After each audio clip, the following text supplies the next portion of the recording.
यह कहानी बिल्कुल सच्ची है। ऐसा ही होता है। औरत को ही कैद क्यों मिलती है? शायद हमारे मौन का कारण हमारी अपनी कैद ही हो। पुरुष प्रधान समाज में औरत पा ही क्या सकती है? आज मेरे धैर्य की सीमा टूट चुकी। औरत की जिंदगी में ठीक कुछ नहीं होता, ठीक होगा भी नहीं। काश तुमने जरा सा सहारा दिया होता तो शायद मैं इतना बड़ा निर्णय न लेती। मैं कहीं भी अपने पैरों पर खड़ी हो जाती। मैं तो दस्तके देती रही, लेकिन तुम सब बहरे हो गए थे। तुम्हें मेरी बात सुनी ही नहीं। काश मैं जब अपने लिए स्टैंड ले लेती। आज मुझे ये दिन नहीं देखना पड़ता।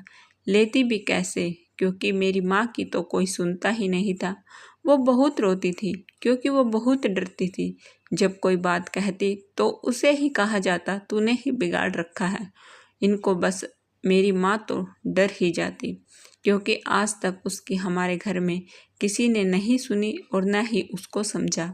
आज भी डरती ही होगी। आज तक वो अपने मन की नहीं कर पाई। तुम्हारी बेटी का खत तुम्हारे नाम का आखिरी खत होगा। पहले भी जाने कितने खत लिखे। शायद मेरे भाई को भेजकर तुम मुझे कैद से आज़ाद करा सको। वह भाई जिसकी कलाई पर पिछले 24 साल से राखी बांधा करती थी, और तुम हर बार हुमायूं कर्णवती की कहानी सुनाकर भाई का मान बढ़ाया करती थी। मैं वह कहानी बड़े मनोयोग से सुनती थी। कर्णवती की राखी पाकर एक विजातीय भाई उसको मदद के लिए लश्कर सहित पहुंच गया, तो क्या मेरा भाई बहन की पुकार पर नहीं दौड़ पड़ेगा?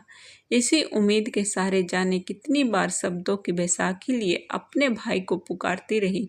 लगता है मेरी आवाज़ तुम तक नहीं पहुंची। पहुंचती भी कैसे? बेटी की ससुराल और मायके के बीच एक शीशे की नाजुक दीवार जो खिंच जाती है।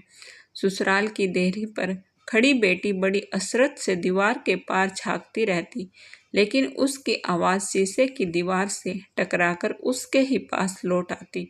तुम नहीं जानती कि जितने भी खत मैंने तुम्हें लिखे, कैसे लिख पाई। देह को कागज बना, आंसुओं से ढेरों इबारतें रची, स्वयं ही बाँच बाँच कर पढ़ती रही। जब थक गई तो रात के स्याहे अंधेरों में अपने जख्म सहलाती कागज कलम लेकर बैठ गई। तुम्हारी स्मृति का लेपन मेरे घाव को सुखाकर लग गया। ये कागज कलम भी मुझे कैसे उपलब्ध होते? मेरी ननंद अपनी सहेली के घर गई होती और आस पड़ोस में गप्पे हाँक रही होती। बस मौका हाथ लग जाता, उसकी कॉपी के बीच के 2 पृष्ठ निकाल लेती, उसको फेंकी बेकार कलम में उठा लेती। खाली रिफिल से भी 2-4 लाइनें लिखी जाती। इस पूरे समाज और दोनों परिवार में एकमात्र वही मेरी अपनी है। तुम्हें यह पढ़कर शायद अच्छा ना लगे, क्योंकि माँ से बढ़कर कोई अपना नहीं होता, पति से बढ़कर कोई परमेश्वर नहीं। लेकिन अब मैं किसी के भले बुरे का एहसास समाप्त कर चुकी हूँ। हाँ, तो मैं कह रही थी, मेरे बेरंग पत्थर शायद तुमने न भी छुड़ाए हो। मेरा पता उनमें था नहीं, इसलिए मुझ तक लौटकर वापस नहीं आ सकते थे। शायद पोस्ट ऑफिस की रद्दी की टोकरी में पड़े हो। यह मेरी मजबूरी थी कि मैं टिकट के लिए पैसे ना जुटा सकी। पता नहीं क्या सच है क्या झूठ, लेकिन मैं जब भी तुम्हारे पास आती, तुम्हें अपनी व्यथा कथा सुनाती, सास ससुर की फरमाइशें तुम्हें बताती। इस परिवार को मुझसे अधिक टीवी, फ्रिज और स्कूटर की आवश्यकता थी। एक अदद औरत का मूल्य इतना भी नहीं।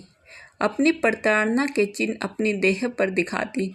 तुम निर्मेश देखती, आंसुओं की झड़ी लगा देती, फिर आहिस्ते से मेरी पीठ पर हाथ रखकर कहती, धैर्य रख बेटी, धीरे धीरे सब ठीक हो जाएगा। मैं तुम्हारी आंखों में झांकती, धैर्य की सीमा तलाशती। एक बेचारगी के अलावा कभी कुछ भी तो नहीं मिला। हर बार जैसे आती वैसे ही खाली चली जाती। किसी की आंखों में अपने लिए स्नेह के कण भी ना पाती। जब भी लौटती और ज़्यादा प्रताड़ना के साथ, एक बार शायद तुम मेरा दुख सह न सकी थी। तुमने बाबूजी से कहा था, बाबूजी भड़क उठे थे। पूजा से कहो एडजस्ट करना सीखे। माँ बाप का फर्ज बेटी की शादी कर ससुराल पहुँचाना होता है, वह हम पूरा कर चुके। भला बुरा सब बेटी के भाग्य से मिलता है, हम क्या कर सकते हैं। बाबूजी ने मेरी नियति मुझे समझा दी थी। शादी के बाद मैं आप लोगों के लिए एक व्यर्थ की वस्तु बनकर रह गई। न तो भाई की भाजियों में इतना दम रहा, और न माँ की ममता भरे आंचल की छा रही पिता का आशीर्वाद भी नहीं। मैं क्या से क्या हो गई। पूरे 22 साल जिस आंगन में उगी पनपी वही बेगाना हो गया। फिर अपना कौन था, न वहाँ न यहाँ। औरत को ये कैद क्यों मिलती है? शायद हमें यही सिखाया जाता है कि बचपन से अपनी मर्यादा में रहा करो, कम बोला करो, आंखें झुका कर चला करो, और जब अपने हक की बात करो तो हमें आगे पढ़ना है तब कहा जाता है कि आगे जाके पढ़ लेना, हमें क्या तनख्वाह ला कर दोगी। बस ऐसे ही घर के कामों में ही हमारी ज़िंदगी चली जाती है। सबकी ज़रूरतों का ध्यान रखना, सबकी मनमानी मानना। कभी अपने बारे में कुछ कहा तो सब ऐसे देखते हैं जैसे पता नहीं क्या कर दिया। औरत की ज़िंदगी में ठीक कुछ नहीं होता, ठीक होगा भी नहीं, क्योंकि तुमने थोड़ा सा भी सहारा नहीं दिया। और इतना बड़ा निर्णय मैं नहीं लेती। मैं कहीं भी अपने पैरों पर खड़ी हो जाती, मैं दस्तकें देती रही और तुम बहरे हो गए। कोई सहारा नहीं बनता, ससुराल वालों में से होगा कोई तो जिसके साथ ब्याह रचाया वो तो साथ देगा।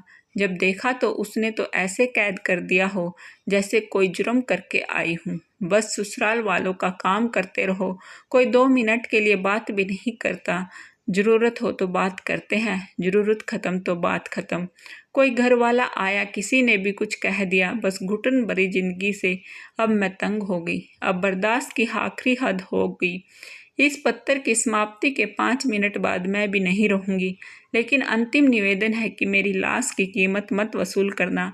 मेरे प्यारे पापा, तुम्हारे ही शब्दों में मेरी शादी के साथ तुम सबका फ़र्ज पूरा हो गया था, इसलिए अब उन अपने शब्दों को भुलाने की कोशिश मत करना। जब मैं दुखी थी तब कहे थे, क्योंकि मैं रोज़ ही सुनती हूँ कि बेटी के मरने के बाद मायके वालों को बेटी के साथ थोड़ा मोह ज़्यादा होता है, क्योंकि वो बेटी की मौत के पैसे लेने आ जाते हैं। जीते जी तो उसे नरक से निकाल नहीं सकते, बल्कि यह कहते हैं लड़ झगड़ कर हमारे घर मत आना। मरने के बाद लड़के वालों को लिए धन वसूली के लिए सारे हथकंडे अपनाते हैं।